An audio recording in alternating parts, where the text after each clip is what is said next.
Have you ever felt like you're just drowning in information online, trying to understand something really complex, something that affects so many people? Mm-hmm. It's easy to feel overwhelmed. Totally.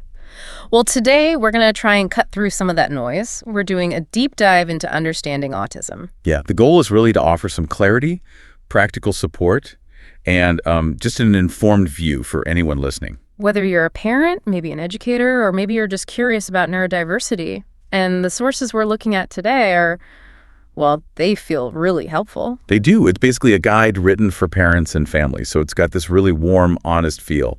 Practical, too. Like talking to a friend who actually gets it. Exactly. And that's the spirit we want to capture here, support and clarity. Okay, so where do we start? I guess with the basics. What is autism, really? What do our sources say about autism spectrum disorder? Well, fundamentally, autism spectrum disorder, or ASD, it's a neurological condition. It affects how people communicate, learn, and interact with the world around them. So it's about differences in the brain, how it's wired. Essentially, yes. Differences in brain development that shape how someone perceives and experiences things. And that word spectrum comes up all the time. It feels really crucial. What does spectrum actually mean in this context? Because I think lots of people have a fixed idea. That's such a good point because it really challenges that stereotype, doesn't it? The one-size-fits-all idea. Yeah. Spectrum basically means there's huge variability. You know, you could have one child on the spectrum who talks a lot, very articulate maybe, and another child might be non-speaking, using other ways to communicate. Both are autistic. Their experiences are just very different. That range is huge. I remember reading examples like some kids thrive on routine, like really need that predictability. That provides comfort. While others might develop this incredibly deep knowledge about something super specific like, I don't know, trains or dinosaurs. Oh, absolutely. That intense focus, that special interest can be amazing. The level of detail they can absorb is often quite remarkable. And what about sensory stuff? That seems key too. Definitely. Sensory experiences can be very different. You might see a child covering their ears in a noisy place like a supermarket because it's just overwhelming. Right. Painful even sometimes. It can be. Or maybe they can't stand the feeling of certain clothes, you know, scratchy labels or seams. That can be a real daily struggle. So if we step back, it's not about autism being less or more than typical. It's truly about different ways of thinking, feeling. Exactly. Different ways of perceiving the world. And, you know, when we start to see it that way as just different, it shifts everything. It's not just about being accepting. It's recognizing that these different perspectives can actually add so much to problem solving, to creativity. To understanding what it even means to be human, maybe? Precisely. Moving away from seeing deficits and towards valuing neurodiversity. Okay, so we've kind of defined what it is, but the next big question, the one that carries a lot of weight for parents especially, is why? Why does autism happen? What do the sources tell us? And maybe more importantly, what myths do we need to bust right away? This is so critical. The sources are really clear here. First off, autism is not caused by bad parenting. Absolutely not. Thank goodness. That needs shouting from the rooftops. It really does. It's not a punishment. It's not something you catch. The science points towards differences in how the brain develops. Genetics plays a big part. Okay. Sometimes combined with other factors, environmental ones maybe, that researchers are still figuring out. But the bottom line for parents is crucial. It's nobody's fault. That is such a relief to hear stated so clearly. It lifts such a burden. And moving beyond the why, the sources also talk about strengths, right? Things often overlooked. Yes. We often focus so much on the challenges that we miss these incredible strengths. Like what kind of things? Well, the guide mentions things like deep honesty, real loyalty, being very detail-focused, sometimes amazing creativity. Detail focus. That's interesting. How does that play out? Well, it's not just noticing small things. It can mean seeing patterns others miss, spotting errors easily, or even creating really efficient systems.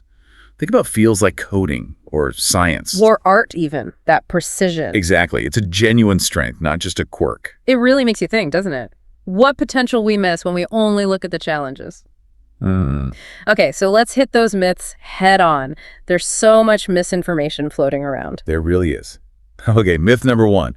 All autistic children are the same. We already know that's wrong because of the spectrum idea. Spot on. Every single child is unique. Strengths, needs, personality, just like any kid. What about the idea that autism can be cured? You still hear that sometimes. Yeah, that's a harmful one. Autism is a lifelong condition. It's part of who a person is. It's not a disease needing a cure. But support makes a difference. A huge difference. The goal isn't to cure autism. It's to support the individual so they can thrive and lead a fulfilling life. Empower them. Okay. And this one feels particularly hurtful. Autistic people don't feel emotions. Ugh, yes. Deeply untrue. Autistic people feel emotions very deeply, sometimes even more intensely. So it's how they show it, maybe? Or process it? Exactly. The expression or processing might look different to what neurotypical people expect. It's a difference in expression, not a lack of feeling. And let's just hammer this home one more time. Bad parenting causes autism. Absolutely false. We've said it, but it bears repeating. Parents do not cause autism. That blame is wrong, it's unhelpful, and it stops families getting the support they actually need. We need to shift from blame to support. Full stop.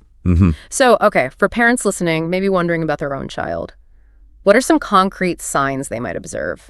Things to look out for? Well, parents often notice certain patterns over time.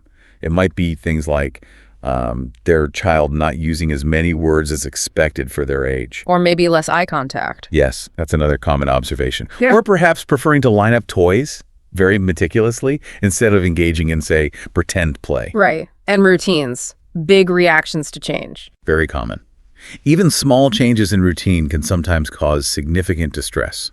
And those sensory sensitivities we mentioned, extreme reactions to sound, smells, touch. It's about the pattern, though, right? Not just one isolated thing. Exactly. It's the pattern of behaviors over time. Every child is different. Okay, so recognizing signs is one thing. But what can parents actually do? What are some practical, hands-on strategies from the guide? Right. The guide offers 5 really solid tips. First one, create routines. Predictability is huge. It lowers anxiety. Like a consistent bedtime routine. Perfect example. Bath, pajamas, story, sleep. Same order, same time. That structure helps them feel safe, knowing what's coming next. Makes total sense. What's number 2? Use clear communication. Short, simple phrases. Instead of a long, complicated instruction, try something direct like shoes on, time for school. Easier to process. Much easier. Third, visual supports.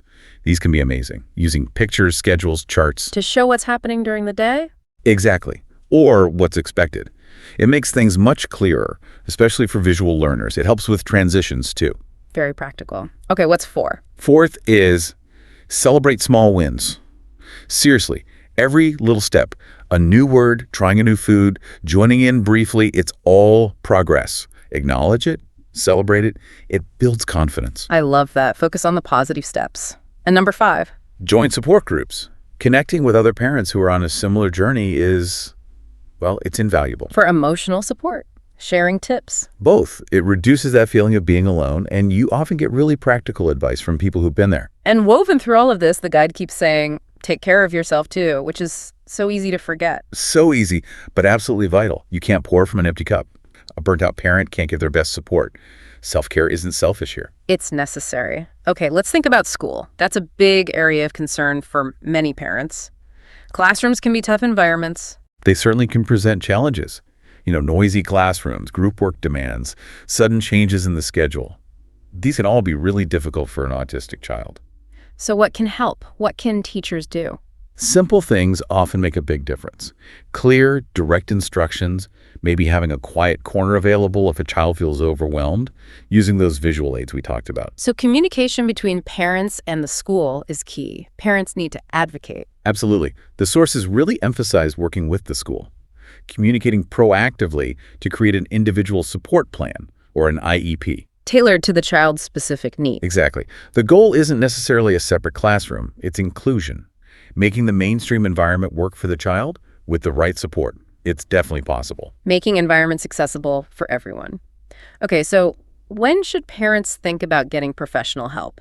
What are the signs it's time to talk to a doctor or specialist? Well, if a child isn't meeting key developmental milestones, like maybe not speaking much or at all by age 2, or if they're having really extreme reactions to things that significantly disrupt daily life, it's definitely worth having a conversation with your doctor or a pediatrician or seeking out a specialist. The main thing is don't wait and worry alone. Reach out. And getting help early. That makes a real difference, doesn't it? What kind of help are we talking about? Oh, a huge difference. Early intervention can be things like speech therapy to help with communication, occupational therapy. What does that help with? That often helps with sensory integration, fine motor skills, daily living tasks. There's also social skills training. These supports can really boost a child's development and independence down the line. And it's so important to remember seeking that help is a sign of care, right? Not failure. Absolutely. Yeah. It shows you're committed to giving your child the best possible support. It's proactive and loving. That's a really powerful message. What about support for the parents themselves? Beyond the professional help for the child, where can they turn? That network is so important. Look for local autism organizations. They often have resources and groups. Online communities can be fantastic too, connecting you with parents globally sometimes. Just sharing experiences can help. Immensely. Knowing you're not alone, sharing strategies, celebrating those wins together, it lightens the load. Yeah. Find your tribe, you know? Yeah. And again, circling back, take care of yourself. Find ways to rest, recharge. It's not optional. It's essential for the long haul. Necessary, like you said earlier. So as we kind of wrap up this deep dive, the big takeaway seems to be autism isn't something to be afraid of. It's just different. It's a different way of experiencing the world. A valid way, with its own unique set of strengths and challenges. And when kids are supported, understood, allowed to be who they are, They flourish. They surprise us with their talents, their perspectives, their capacity for connection and love. Every child has so much value. So, what does this all mean for you, listening right now? Maybe the final thought to carry forward is this.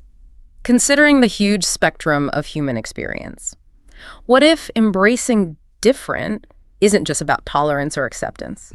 What if it's actually about discovering a whole new layer of strengths, insights, and ways of being that could genuinely enrich all of us if we just opened ourselves up to it? That's a powerful thought to end on. What embracing difference truly unlocks. Something to think about, definitely, and maybe something to share.